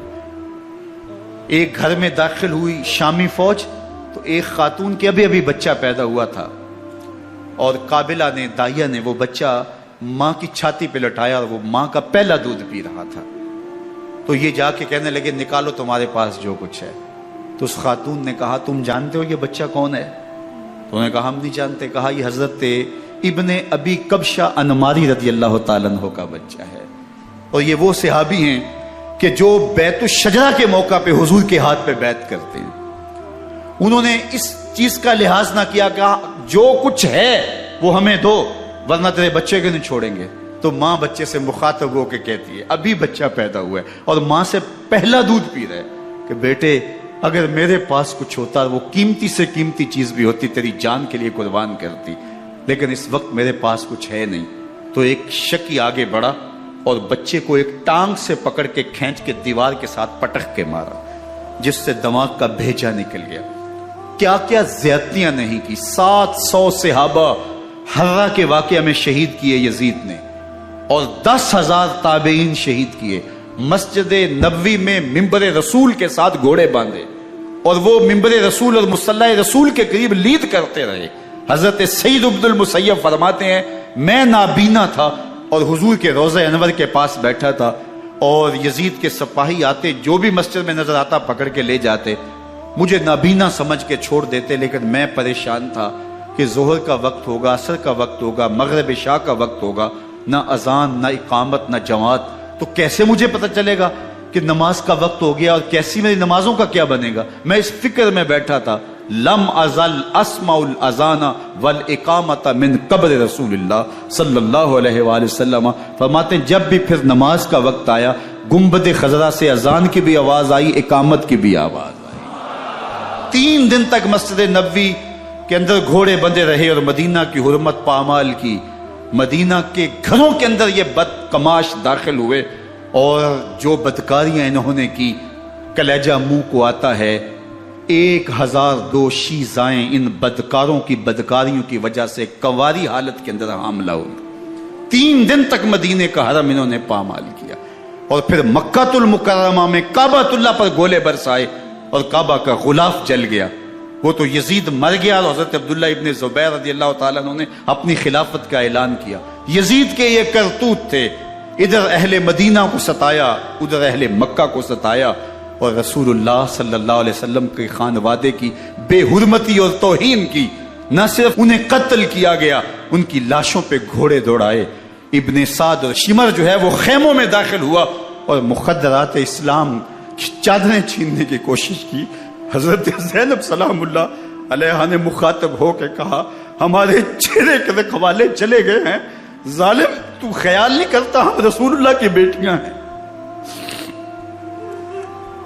حضرت شہربانو، حضرت زین العابدین اور حضرت زینب سلام اللہ علیہ، ان تینوں کو ایک اونٹ پہ باندھا گیا، اور باقی اونٹوں پہ باقی سادات کو، حضور کی شہزادیوں کو باندھا گیا، رسیوں میں جکڑا گیا، اور اونٹوں پہ باندھ کر کے کوفے کی جانب آگے آگے شہیدوں کے سر چل رہے ہیں، اور پیچھے یہ قافلہ چل رہا ہے۔ اور جب یہ قافلہ وہاں سے گزرا جہاں لاشیں پڑی تھی، امام زین العابدین 14 سال کے تھے اور بیمار تھے، اور ان کا حوصلہ نہ ہوا، وہاں غشی ان کے اوپر آنے لگی، اور وہ منظر ابن کثیر نے، باقی لوگوں سب نے لکھا ہے کہ پھر جب ان کی یہ حالت ہوئی تو پھر سیدہ زینب سلام اللہ علیہ، جنہوں نے ابھی تک بڑے حوصلے کے ساتھ ساری مشکلات کا مقابلہ کیا تھا، اب ان کے بندھن ٹوٹ گئے اور آنکھوں سے آنسو بہنے لگے، اور سیدہ زینب تھے امام حسین رضی اللہ تعالیٰ عنہ کی لاش پہ کھڑے ہو کے، اور وہ روندی ہوئی لاش، ٹوٹی ہوئی ہڈیاں، اور وہ پریشان بدن، کٹا ہوا سر نیزے کی نوک پہ، اور لاش یہ پڑی ہے.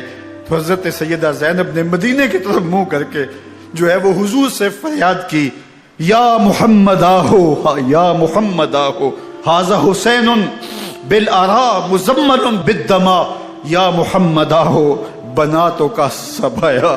یا رسول اللہ، اے پیارے آقا، یا جدہ ہو، اے ہمارے نانا محترم، یہ دیکھیے آپ کا حسین پڑا ہوا ہے. بدن سے کپڑے اتار لیے گئے، خاک ہوائیں اڑا رہی ہیں، اور اس کے اوپر چادر جو ہے وہ مٹی کی پڑ گئی ہے. حضور آپ کی اولاد کاٹ دی گئی، اور پھر کہا بناتوں کا سبایا. حضور دیکھیے آپ کی بیٹیوں کے ہاتھ باندھ دیے گئے ہیں، اونٹوں پہ کس دیا گیا ہے، سر شہیدہ آگے آگے چل رہے ہیں، اور حضرت سیدنا امام حسین کا آگے آگے سر ہے. راستے کے اندر ایک جگہ آئی، رات گزری اور ان کو اتارا گیا. رات کا موقع تھا، ایک خاتون آئی اور اس نے کوئی کھانا پیش کیا ان کو، اور کہا کہ میں کسی زمانے میں حضرت سیدہ فاطمہ تو زہرا کی نوکری کیا کرتی تھی، ان کی لونڈی تھی، ان کی کنیز تھی، اور آج مجھے پتا چلا کہ آپ لوگ گزر رہے ہیں، تو میں نے کہا کہ میں اپنی مخدومہ کے خاندان کی خدمت کروں. اور پھر اس نے کہا کہ اس وقت سیدہ کی گود میں ایک 6-7 ماہ کی بچی تھی جس کو زینب کہا کرتے تھے. تو سیدہ زینب نے کہا کہ اماں اگر پہچانتی ہو تو وہ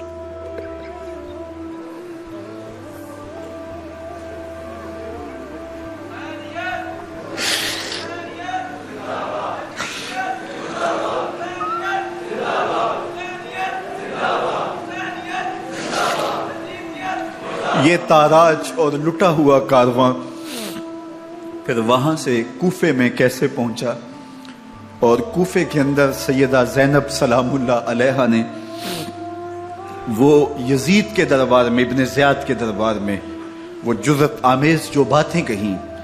اللہ اکبر، زینب کی زبان میں علی کی خطابت بول رہی تھی، اور پھر دشمن اور دوست سارے رونے لگے، اور وہ کیا دل گداز منظر تھے.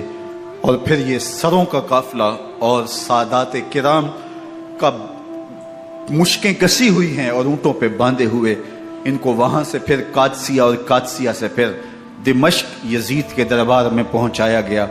اور وہاں سے یہ لٹے ہوئے خانمہ برباد تاراج لوگ مدینہ المنورہ میں کیسے پہنچے، اور اہل مدینہ نے کیسے استقبال کیا، اور وہ منظر کتنا دل گداز تھا جب اہل مدینہ زینب سے پوچھتے تھے زینب حسین کہاں ہے.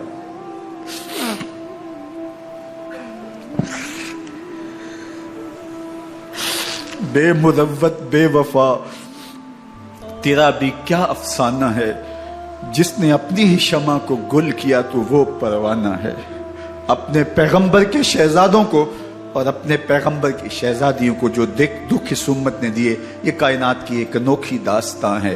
اللہ ہمیں اسوہ شبیری پہ عمل کی توفیق عطا کرے اور ان کے نقوش پاک کی برکتیں دے. اہل بیت کی محبت ہماری روحوں میں جذب کر دے، اور جس عظیمت کے ساتھ، جس حوصلے کے ساتھ انہوں نے دکھوں کو جھیلا، جو دہکتی آگ کے شعلوں پہ سویا وہ حسین، جو جواں بیٹے کی میت پر نہ رویا وہ حسین، جس نے سب کچھ کھو کے کچھ نہ کھویا وہ حسین، مرتبہ اسلام کا جس نے دوبالا کر دیا، خون نے جس کے دو عالم میں اجالا کر دیا، جو کہ سوزے غم کو سانچے میں خوشی کے ڈھال کے مسکرایا موت کی آنکھوں میں آنکھیں ڈال کے. اے حسین ابن علی تم پر سلام، نازش آل نبی تم پر سلام. ذرا میرے ساتھ یہ پڑھ لیجئے، اے حسین ابن علی تم پر سلام، نازش آل نبی تم پر سلام، تم پہ لاکھوں رحمتیں لاکھوں سلام. اے شہیدان محبت کے امام، لالا گوں لالا بدن لالا کفن، اے چمن اندر چمن، زندگی ہی زندگی تیری حیات اے حیات اندر حیات اندر حیات، افتخار ملت بیضا ہے تو، رب کعبہ کی قسم یکتا ہے تو، فخر کا دل میں دریچہ باز کرنا چاہیے، جن کا تو آقا ہے ان کو ناز کرنا چاہیے۔ وآخر دعوانا ان الحمدللہ رب العالمین۔ 10 محرم الحرام کو کربلا کا واقعہ رونما ہوا، تو اس موسم میں اطراف و اکناف عالم میں اس حوالے سے بات ہوتی ہے، ذکر کیا جاتا ہے۔ اہل محبت حضرت امام حسین رضی اللہ تعالی عنہ کے حضور خراج عقیدت اور خراج محبت پیش کرتے ہیں۔ یہ حق و باطل کا معرکہ تھا، جھوٹ اور سچ کا مقابلہ تھا، ظلم اور عدل کا ٹکراؤ تھا، خیر اور شر کی لڑائی تھی، دو نظریات کا تصادم تھا۔ ایک طرف امام حسین رضی اللہ تعالی عنہ اور ان کے 72 جانثار تھے، اور دوسری طرف یزید اپنی تمام تر قوت کے ساتھ موجود تھا۔ حضرت امام حسین رضی اللہ تعالی عنہ سے مسلسل آخری وقت تک بیعت کا اثرار رہا، اور آپ آخری سانس تک یزید کی بیعت سے انکار کرتے رہے۔ حضرت امام حسین رضی اللہ تعالیٰ عنہ لڑائی کے لیے نہیں آئے تھے، ورنہ خواتین اور بچے ساتھ لانے کا کوئی مقصد نہیں تھا۔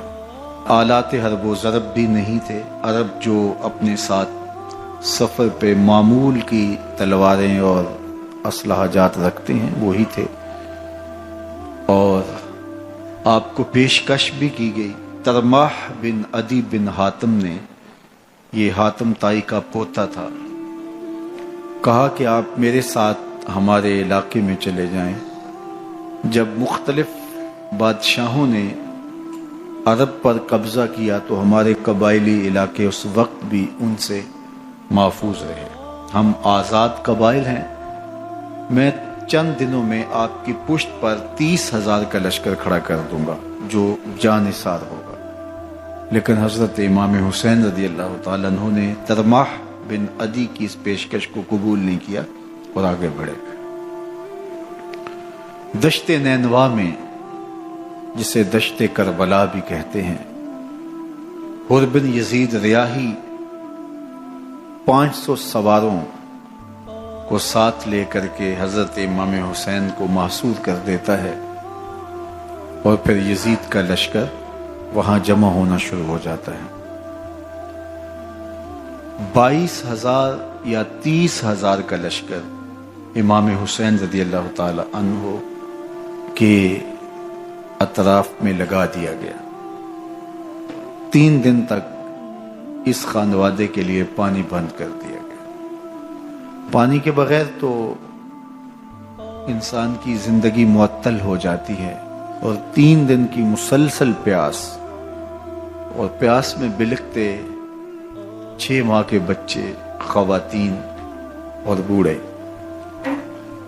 لیکن عزیمت کی راہوں کے یہ مسافر کسی صورت بھی یزید سے بیعت کرنے پہ آمادہ نہ ہوئے۔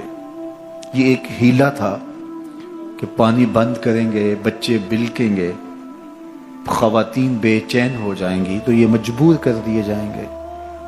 لیکن کہا تم جو کرنا ہے کرو۔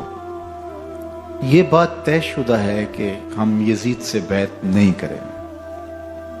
پھر 3 ماہ پانی بند کرنے کے بعد حضرت امام حسین رضی اللہ تعالیٰ عنہ اور ان کے خاندان کو جس طرح ذبح کیا گیا، یہ ایک دردناک کہانی ہے۔ 72 افراد کربلا میں شہید کر دیے گئے۔ اہل حق کا یہ قافلہ بھوک اور پیاس سے نڈھال تھا، لیکن عزیمت کی راہوں کا یہ مسافر سرنگوں نہیں ہوا اور یزید کے ہاتھ پہ بیعت نہیں کی۔ امام حسین رضی اللہ تعالی عنہ، آپ کے بیٹے، بھائی بھتیجے، بھانجے، آیان و انصار، محبین شہید کر دیے گئے۔ 70 لوگ آپ سے پہلے شہید کیے گئے، پھر امام حسین رضی اللہ تعالی عنہ شہید کر دیے گئے۔ سوید نامی ایک زخمی، وہ چھری لے کر کے حملہ آور ہوئے اور وہ بھی شہید کر دیے گئے۔ یہ کربلا کے آخری شہید تھے جو حضرت امام حسین کے بعد شہید ہوئے۔ لیکن ان کی خون آشام تلواروں کی ابھی پیاس نہیں بجھی اور ان کی آتش غیظ و غضب ابھی ٹھنڈی نہیں ہوئی۔ شمر الجوشن حضرت علی اوسط، جنہیں امام زین العابدین کے نام سے دنیا جانتی ہے، 14 سال کی عمر میں تھے، بیمار تھے، خیمے میں گھس کے ان کو بھی شہید کرنے لگا تو حمید بن مسلم نے کہا کہ کیا بچوں کو بھی شہید کیا جائے گا؟ تو وہ رک گیا۔ عمر بن سعد کے حکم نامے سے مقدس لاشوں پر گھوڑے دوڑائے گئے، حتیٰ کہ ان کی ہڈیاں چور چور ہو گئیں اور شہیدوں کے سر نیزوں پہ چڑھا دیے گئے۔ حسین ابن علی اور ان کے آیان و انصار کاٹ دیے گئے۔ فتح کے نعرے بجے، جشن منائے گئے اور یہ قافلہ کربلا سے کوفے کی جانب روانہ ہوا۔ شہیدوں کے سر نیزوں پہ آگے آگے چل رہے ہیں اور اونٹوں کے اوپر حضور کی بیٹیاں، حضور کی شہزادیاں اور حضرت امام زین العابدین کو باندھا گیا ہے، اور یہ تقدس مآب قافلہ کوفے پہنچتا ہے۔ ابن زیاد بہت خوش تھا کہ جیسے اس نے کوئی بہت بڑا کام کر لیا ہو۔ نواسہ رسول کا سر ایک تشت میں رکھا اس کے سامنے تھا اور وہ چھڑی سے آپ کے ہونٹوں اور آپ کے دانتوں پر ضرب لگاتا۔ حضرت زید بن ارقم رضی اللہ تعالی عنہ صحابی رسول اس مجلس میں موجود تھے، وہ کھڑے ہو گئے۔ غصے سے ان کا بدن کانپ رہا تھا اور آپ نے کہا، ظالم، چھڑی کو یہاں سے ہٹا لے، میں نے خود ان آنکھوں سے رسول اللہ کو یہ ہونٹ چومتے ہوئے دیکھا ہے۔ ابن زیاد غصے میں بپھرا ہوا بولا، اگر تو بوڑھا نہ ہوتا تو میں تیری گردن اڑا دیتا۔ حضرت زید بن ارقم روتے ہوئے دربار سے باہر نکلے اور ساتھ اہل کوفہ کو مخاطب کر کے کہا کہ اہل کوفہ، تم نے حسین ابن علی کو شہید کر دیا اور ابن مرجانہ کے غلام بن گئے۔ حضرت زینب سلام اللہ علیہا ایک کونے میں بیٹھی تھی، پرانے کپڑوں میں ملبوس۔ ایک وہ وقت بھی تھا کہ سیدہ زینب سلام اللہ علیہا جب کوفے میں آئیں،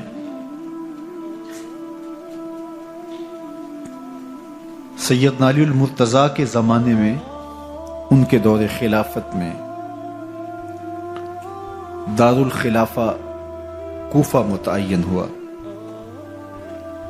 تو یہ مدینے سے کوفے آئیں تو اس وقت کوفے کی معزز خواتین نے ان کا استقبال کیا۔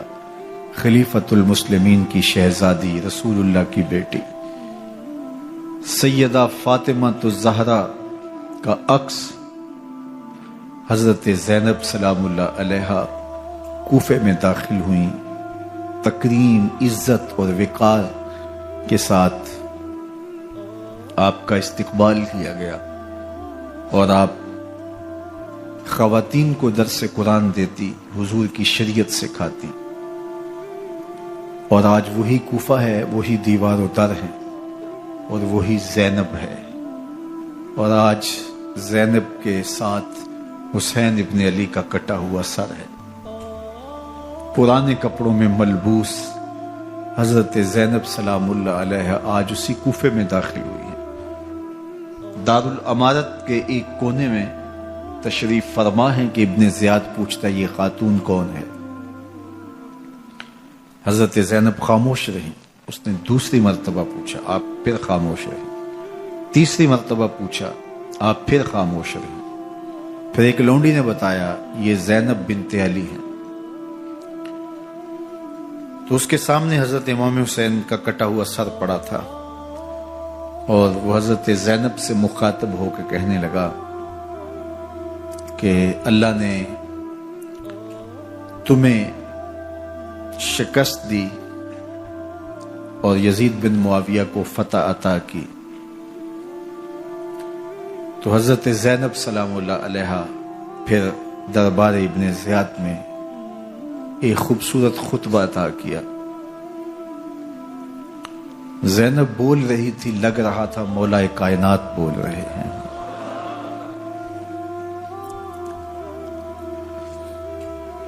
یہ خطبہ بامر مجبوری تھا، ابن زیاد کی خرافات کا جواب تھا۔ تو ابن زیاد سے اس کا جواب تو نہ بن پڑا، لیکن کہنے لگا کہ بڑی مکفہ اور مسجع گفتگو کی، تمہارا باپ علی بھی بہت اچھا شاعر تھا۔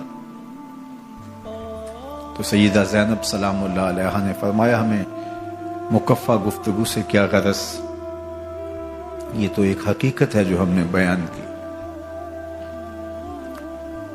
تو حضرت علی اوسط امام زین العابدین بھی پاس تھے، تو دیکھ کر کے کہنے لگا کہ یہ لڑکا کون ہے؟ تو فرمایا میں علی بن حسین ہوں۔ تو کہا کہ انہیں تو قتل کر دیا گیا۔ کہا وہ میرے بھائی تھے اور ان کا نام بھی علی تھا، میرا نام بھی علی ہے۔ تو اس نے کہا کہ اس لڑکے کو لے جاؤ اور قتل کر دو۔ حضرت زینب علی اوسط امام زین العابدین کے ساتھ چمٹ گئی اور کہا کہ اگر تم اسے قتل کرو گے تو اس کے ساتھ مجھے بھی قتل کرنا ہوگا۔ تو ابن زیاد کہنے لگا کہ یہ عورت سچ کہتی ہے، واقعی اس کے جذبات یہی ہیں۔ اور الصلاۃ جامعہ کی پکار کے ساتھ مسجد کوفہ میں آ گیا۔ کوفے کے لوگ سارے ابن زیاد کے سامنے تھے۔ امام حسین کا کٹا ہوا سر ابن زیاد کے سامنے تھا اور اس نے کہا کہ اللہ نے یزید بن معاویہ کو فتح دی اور کذاب ابن کذاب معاذ اللہ حسین ابن علی کو شکست دی۔ جب اس نے یہ بات کہی تو عبداللہ بن عفیف الازدی رضی اللہ تعالی عنہ موجود تھے، وہ کھڑے ہو گئے۔ غصے سے ان کا بدن کانپ رہا تھا اور آپ نے پوری ہمت کے ساتھ ابن زیاد کو جواب دیتے ہوئے کہا، ظالم، حسین سچا، حسین کا باپ بھی سچا، تو جھوٹا، تیرا باپ بھی جھوٹا، جس نے تجھے امیر بنایا وہ بھی جھوٹا۔ تو ابن زیاد نے جب اپنے بارے عبداللہ بن عفیف سے یہ بات سنی تو اس نے حکم دیا کہ ان کا سر کاٹ دیا جائے، اور پھر حضرت عبداللہ ابن عفیف رضی اللہ تعالی عنہ کو شہید کیا گیا اور ان کی لاش کو سولی چڑھا دیا گیا۔ حق کی راہ کے یہ مسافر اپنی جان کس طرح راہ خدا میں سپرد کر رہے تھے۔ اہل کوفہ سہمے ہوئے، ڈرے ہوئے ابن زیاد کے دربار میں بیٹھے تھے اور امام حسین رضی اللہ تعالی عنہ کے قتل کا، ان کی شہادت کا انہیں دکھ تو تھا، لیکن ان کے اندر ہمت، طاقت اور توانائی نہیں تھی۔ ان کی تلواریں یزید کے ساتھ رہیں اور دل امام حسین رضی اللہ تعالی عنہ کے ساتھ رکھنے کی بات کرتے تھے۔ پھر یہ قافلہ کوفہ سے چلتے چلتے دمشق کی جانب عازم سفر ہوا۔ ایک اونٹ پہ تین لوگوں کو سوار کیا گیا تھا۔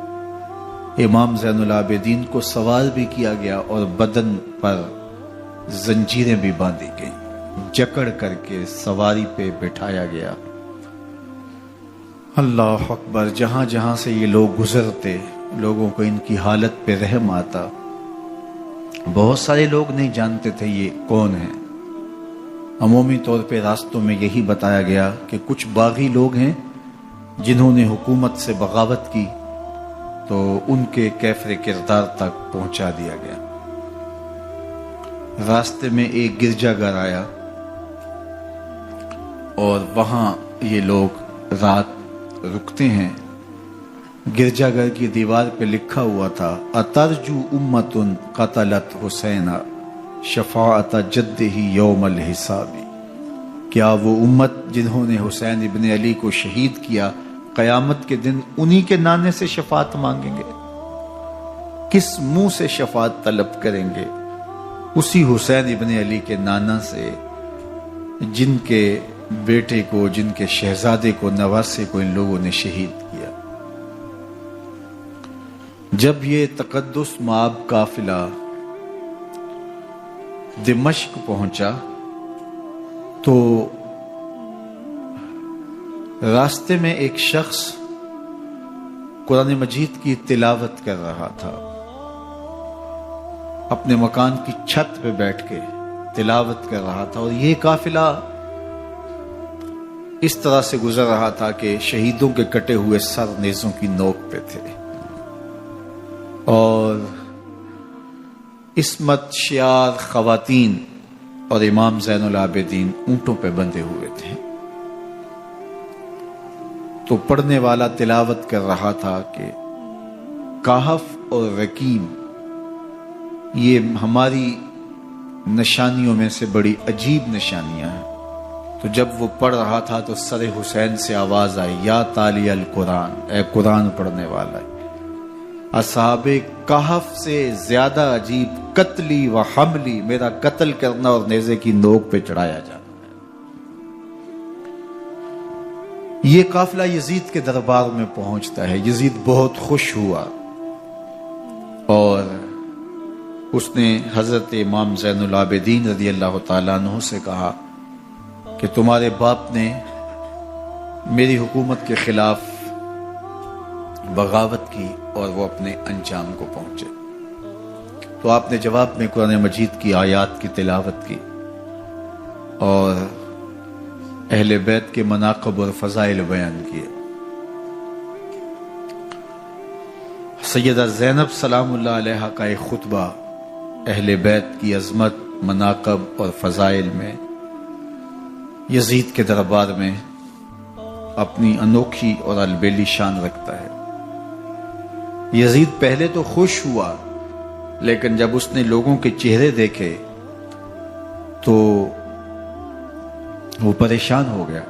حتیٰ کہ یزید کے دربار میں ایک عیسائی سفیر آیا ہوا تھا، تو اس نے جب کٹے ہوئے سر دیکھے اور خستہ حال سادات کی شہزادیوں کو دیکھا تو اس نے کہا یہ کون لوگ ہیں؟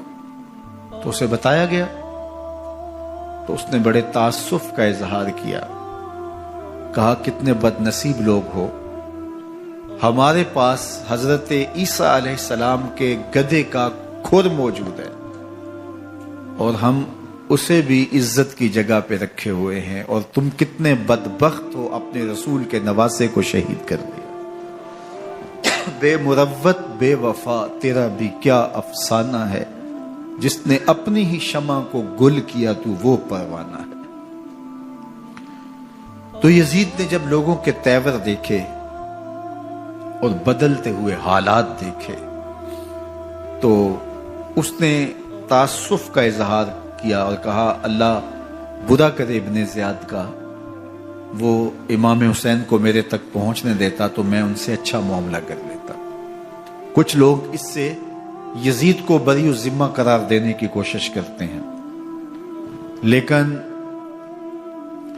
یزید کے اپنے حکم سے سب کچھ ہوا۔ ابن اسیر نے لکھا ہے کہ جب یزید مرا تو ابن زیاد دمشق آ رہا تھا، اس کے ساتھ مسافر بن شریح بھی تھا، تو اچانک وہ کچھ سوچنے لگا۔ تو مسافر بن شریح نے کہا کہ ابن زیاد میں تمہیں بتاؤں تم کیا سوچ رہے ہو؟ کہا بتاؤ۔ کہا تم یہ سوچ رہے ہو کہ میں نے نواسہ رسول کو شہید کیوں کیا؟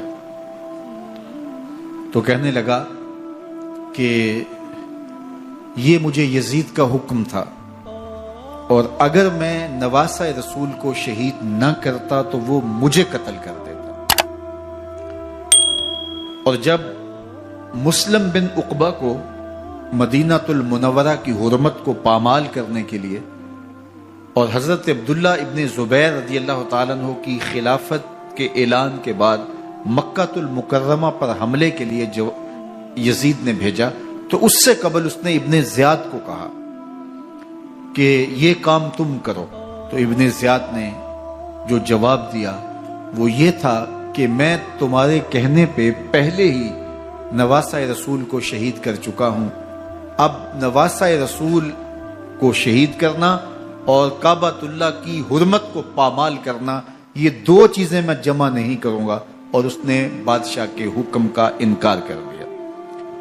تو یزید نے امام حسین رضی اللہ تعالیٰ عنہ کی شہادت کا حکم دیا تھا ابن زیاد کو، اور یہ دو گواہیاں میں نے ابن زیاد سے آپ کے سامنے رکھی۔ باقی اس کا یہ سیاسی پینترا کہ وہ تعصب کا اظہار کرے، تو قاتل کی پشیمانی مقتول کی اہمیت تو بڑھا سکتی ہے، لیکن قاتل کے دامن سے قتل کا داغ نہیں دھو سکتی۔ تو حضرت امام حسین رضی اللہ تعالی عنہ کا قتل یزید کو اب نظر آ رہا تھا مجھے بہت مہنگا پڑے گا، آخرت تو برباد ہوئی ہی ہوئی، دنیا بھی میں نے برباد کر لی، اور میری حکومت بھی مستحکم نہیں رہ سکے گی۔ تو اب اس نے یہ کہنا شروع کر دیا کہ خدا برا کرے ابن مرجانہ کا کہ وہ راستہ دے دیتا اور امام حسین کو میرے تک پہنچ دیتا۔ حضرت امام زین العابدین سے اب وہ لجاجت کرنے لگا اور کہنے لگا کہ حضرت آپ کچھ ارشاد فرمائیے۔ تو آپ نے تین چیزیں ارشاد کی۔ آپ نے فرمایا ایک تو ہمیں خیریت سے مدینے بھیج دو، اور دوسری بات کہ قاتلان حسین کو ان کے کیفر کردار تک پہنچاؤ، اور تیسری بات مجھے دمشق کی جامعہ مسجد میں خطبہ جمعہ کی اجازت دو۔ اس نے کہا کہ خطبہ جمعہ کی اجازت بھی دیتا ہوں، آپ کو خیریت سے مدینہ المنورہ بھی روانہ کر دیا جائے گا، لیکن قاتلان حسین کو کیفر کردار تک پہنچانا یہ میرے بس میں نہیں ہے، یہ ممکن نہیں ہے۔ اب مجھے بتائیے، حاکم وقت ہو اور اتنا بڑا سانحہ اور واقعہ ہو گیا ہو تو وہ وہیں کھڑے کھڑے معذرت کر لے کہ یہ اس بات کو رہنے دو، تو اس کا مطلب سمجھنے میں کسی بھی باشعور شخص کو دیر نہیں لگتی۔ اسے چاہیے تھا کہ وہ کہتا کہ میں اس کی تحقیق کروا کے جو بھی مجرم ہے وہ کیفر کردار تک پہنچے گا، اور آپ نہ بھی کہتے تو یہ میں کرتا چونکہ میں حاکم وقت ہوں۔ لیکن اس نے فوراً کہا کہ یہ ممکن نہیں ہے، تو اس کا مطلب کیا کہ مجرم میں خود ہوں، تو میں اس سے جو ہے وہ بچنا چاہتا ہوں۔ تو اس نے حضرت امام زین العابدین کو کہا دو شرطیں تو قبول ہیں، لیکن یہ تیسری شرط قبول نہیں ہے اور یہ ممکن نہیں ہے۔ تو یہ واضح اس بات کا اشارہ ہے کہ یزید کے حکم سے، اس کی منشا سے اور اس کے کہنے سے حضرت امام کو شہید کیا گیا، اور اس نے حضرت امام حسین رضی اللہ تعالی عنہ کے مبارک لبوں پر چھڑیاں بھی ماری اور آپ کے دانتوں پر ضربیں لگائیں چھڑیوں کی۔ وہ تو ایک صحابی وہاں موجود تھے جو کھڑے ہو گئے، انہوں نے کہا ارفع ھذا القدیب عن ھاتین الشفتین، ان ہونٹوں سے چھڑی ہٹا لے، میں نے ان آنکھوں سے رسول اللہ کو یہ ہونٹ چومتے ہوئے دیکھا ہے۔ جس طرح ابن زیاد کے دربار میں ہوا تو یہاں بھی ہوا۔ اللہ اکبر۔ تو یزید اپنے تئیں خوش تھا، لیکن لوگوں کے احتجاج کی سکت نہیں لا سکتا تھا کہ نواسہ رسول کو شہید کر دیا گیا، تو وہ یوں اپنی بات کو چھپانا چاہتا تھا اور بات ابن مرجانہ ابن زیاد پہ ڈالنا چاہتا۔ لیکن ابن زیاد کہتا ہے کہ اگر یزید کے کہنے پہ میں امام حسین کو قتل نہ کرتا تو میں قتل کر دیا جاتا، اور میں غزوہ کعبہ اور قتل امام حسین دونوں کو جمع نہیں کر سکتا، لہٰذا اب میں یزید کا یہ حکم نہیں مانوں گا، اس نے پہلے مجھ سے بہت بڑی زیادتی کروائی ہے۔ یہ تاریخ کی معتبر کتابوں کے اندر موجود ہے۔ اب یزید نے کہا دو باتیں مان لیتا ہوں، آپ کو مدینہ المنورہ بھی رخصت کر دیتے ہیں، اور دوسرا آپ کو مسجد دمشق میں خطبہ کی اجازت بھی دیتے ہیں۔ اللہ اکبر۔ یہ وقتی تصرف تھا اس کا، ورنہ یہ کون ہے اجازت دینے والا؟ ممبر تو حسین ابن علی کے نانے کا ہے۔ خیر، مسجد دمشق میں گئے، لوگوں کا ہجوم تھا، حضرت امام زین العابدین ممبر پہ جلوہ فراز ہوئے۔ خطابت تو ان کے گھر کی لونڈی ہے، تو جب آپ نے کھڑے ہو کر کے خطبہ دیا اور فضائل و مناقب اہل بیت بیان کیے، لوگوں کے سینوں کے اندر آتش محبت اہل بیت کی جوش مارنے لگی۔ یزید ڈر گیا کہ اگر کچھ دیر خطبہ جاری رہا تو کہیں ایسا نہ ہو کہ لوگ میرے خلاف اٹھ کھڑے ہوں، تو اس نے مؤذن کو اشارہ کیا اور وہ اذان دینے لگا۔ تو اس نے کہا اللہ اکبر اللہ اکبر، تو حضرت امام زین العابدین نے کہا اس میں کوئی شک نہیں کہ اللہ سب سے بڑا ہے۔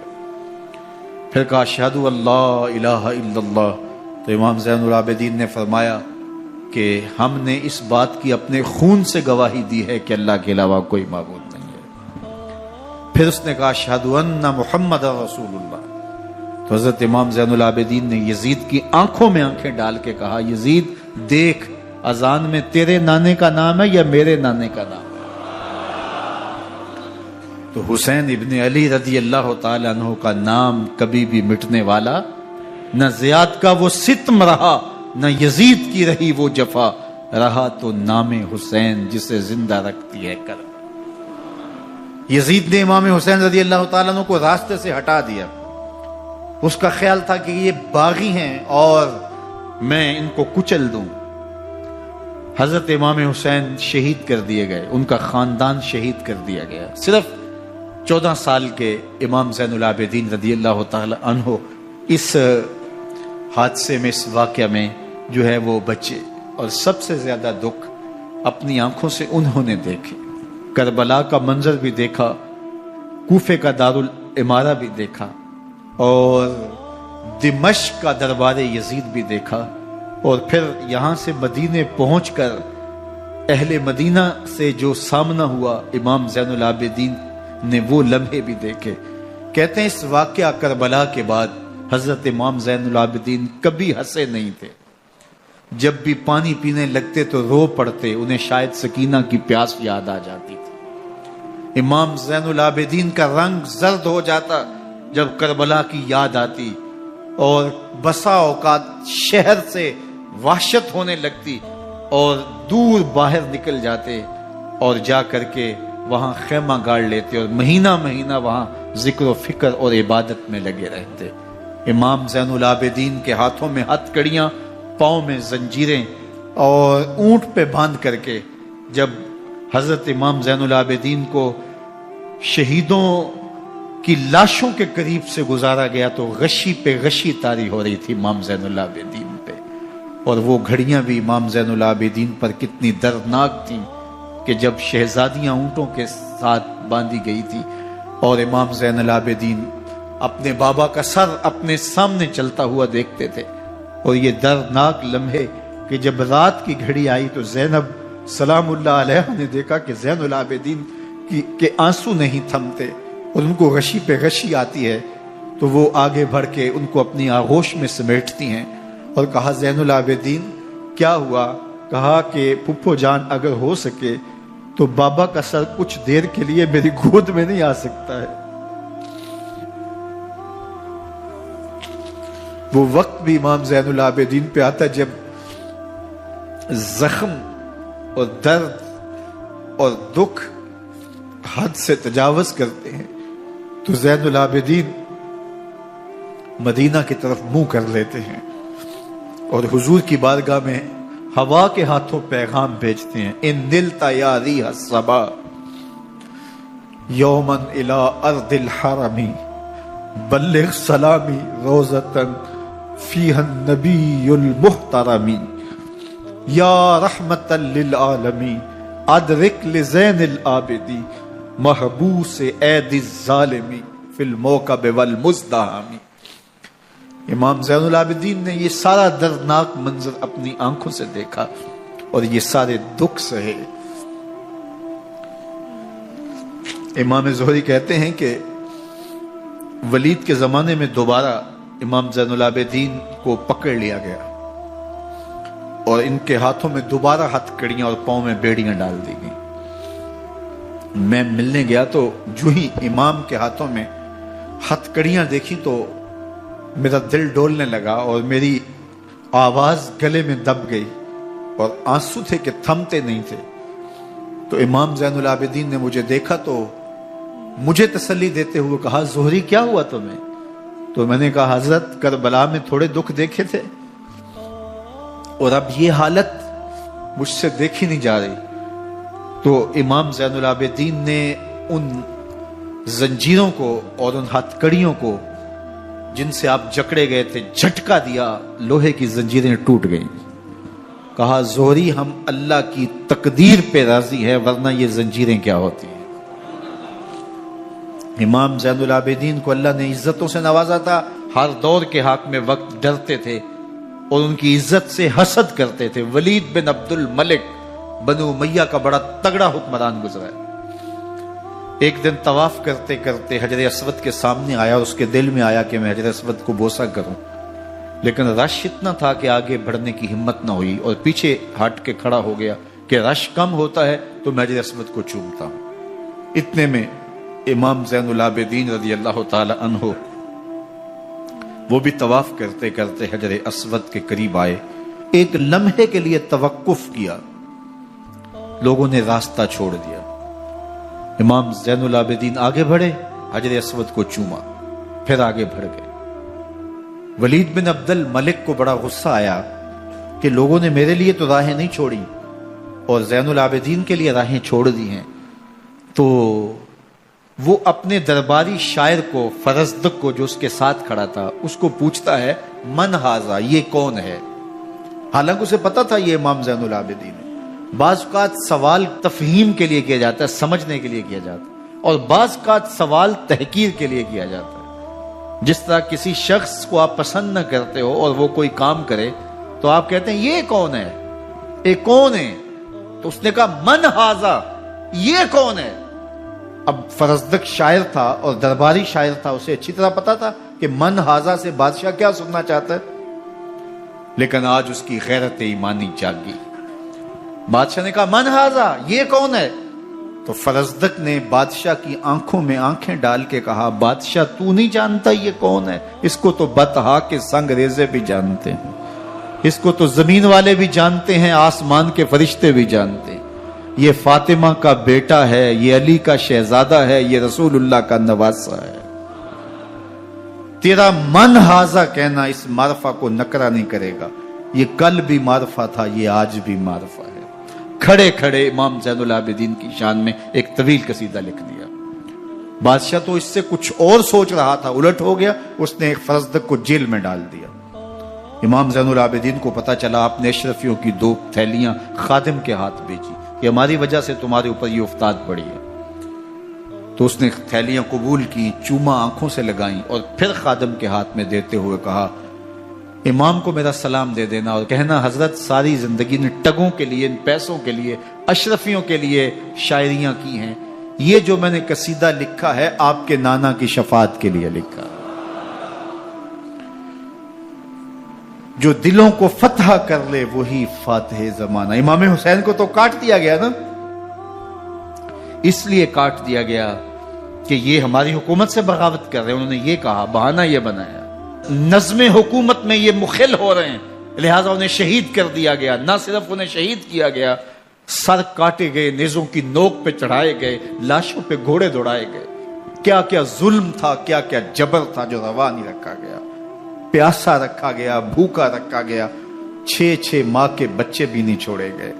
امام حسین جب حضرت علی اصغر کو اپنے ہاتھوں پہ اٹھا کے فرات کے کنارے جا کھڑے ہوئے تو آپ نے اشقیاء سے مخاطب ہو کے کہا کہ تمہاری لڑائی تو مجھ سے ہے، اس 6 ماہ کے بچے نے تمہارا کچھ نہیں بگاڑا. چلو سے پانی بھرا تاکہ اصغر کا حلق تر ہو جائے، تو پانی ابھی حلق تک نہیں پہنچا، 2 شاخہ سنسناتا ہوا تیر آیا اور علی اصغر کا گلا چیر گیا. اور کہتے ہیں وہ جو تیر تھا جو حضرت علی اصغر کا گلا چیر کے آگے گزرتا ہے، وہ تیر تھا جو جانوروں کو مارنے کے لیے استعمال کیا جاتا ہے.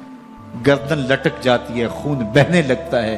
امام حسین اس خون کو آسمان کی طرف اچھال کے کہتے ہیں مالک حسین کی یہ قربانی بھی قبول فرما لے. نسل مٹا دی گئی، شہید کر دیے گئے، گھوڑے دوڑائے گئے.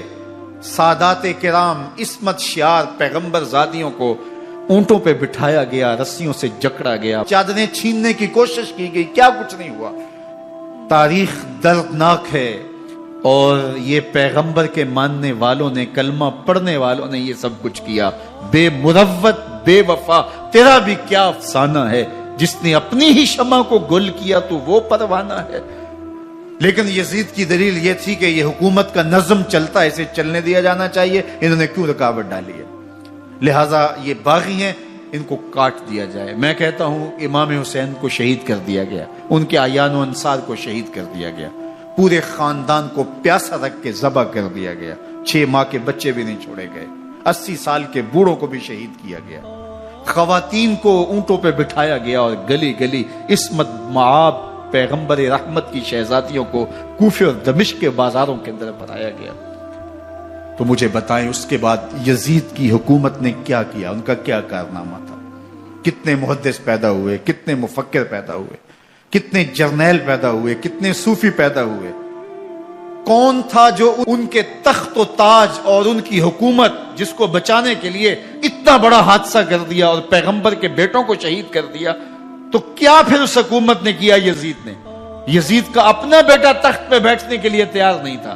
6 ماہ کے بعد اس کی لاش گھر سے نکلی، اس نے کہا کہ یہ تخت جو ہے وہ آل رسول کے خون پہ بنا ہے، میں اس پہ نہیں بیٹھوں گا. اور رسوا ہو گئے. اور یزید جس کو زوم تھا کہ میں اتنی بڑی سلطنت کا مالک ہوں، اس کو بچانا ہے، اس سلطنت نے اسلام کے لیے کیا کیا؟ مجھے بتاؤ، کون سے جرنیل پیدا کیے، کون سے حکمران پیدا کیے، اس نے کون سے توانا لوگ پیدا کیے، کون سے محدث، کون سے مفکر، کون سے مسلح پیدا کیے. اور جس خاندان کو کاٹ دیا گیا، صرف ایک 14 سال کا علی اوسط زین العابدین بچا. اور ذرا حسین ابن علی کی نسل دیکھو، جعفر صادق کس نسل سے ہیں، باقر العلوم کس نسل سے ہیں، حضرت غوث اعظم کس کے شہزادے ہیں، حضرت داتا گنج بخش علی حجویری کس کے بیٹے ہیں، اور حضرت معین الدین چشتی اجمیری کس کے بیٹے ہیں. آج زمانے کو جو بھی دیا ہے حسین کے بیٹوں نے دیا ہے. یزید تخت بچا کر بھی امت کو کچھ نہ دے سکا، اور امام حسین نے سب کچھ لٹا کے امت کو ایمان کی بہاریں عطا کر. آج جہاں بھی ممبر و محراب کی رونق نظر آ رہی ہے، اس کے پیچھے حسین کا کوئی بیٹا کھڑا ہوا نظر آ رہا ہے. اللہ اکبر. اس دین کے خاکے میں رنگ ہی حسین ابن علی کے خون نے بھرا ہے. حسین اگر نہ شہید ہوتا تو آج گھر گھر یزید ہوتا، اسلام کی عظمت عیاں نہ ہوتی، خدا کے گھر میں اذان نہ ہوتی. بار الہ نوحہ سناتا پھرتا، تا روز جزا اشک بہاتا پھرتا. امداد نہ کرتے اگر کربلا میں حسین، اسلام تیرا ٹھوکریں کھاتا.